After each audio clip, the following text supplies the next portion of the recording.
On my last post, a viewer said I should throw more light on the kinds of marriages we have in Nigeria. And basically, there are three kinds of marriages that we have in Nigeria here. First, we have the statutory marriage, we have the customary marriage, and the Islamic marriage. But in this our discussion, we'll classify the customary marriage and the Islamic marriage under one accord.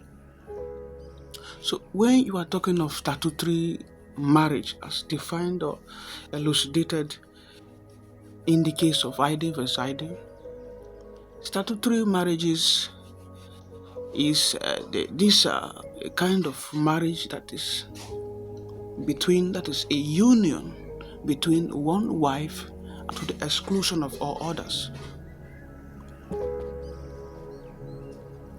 Once you are married under the statute, you cannot validly conduct another marriage. That is, once a person is married under the statute, he cannot purport to carry out another marriage because such a marriage will be void and the person will be liable, or the person who commits the offence of pigamy. As held in the case of Okonko versus Okonko, the Court of Appeal held that a person who has validly contracted a statutory marriage cannot purport to enter into another marriage because such a person will be liable for the offense of pigamy. Yes. Why under customary law? Customary law, these are marriages that are conducted based on the fulfillment of the requirements of such a custom or such laws of the natives. Basically, customary marriages are conducted in line with the laws of the natives, which the requirements most of the times is by payment of the bride price.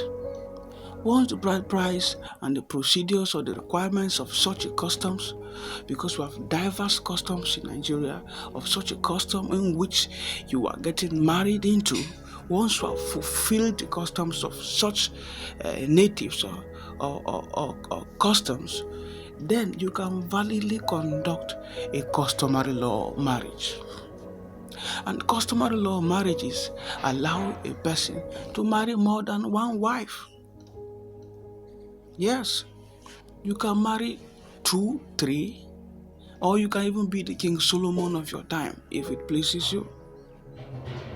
But in any case, under customary law, as defined in the case of ID versus ID, is a union between one wife and one man.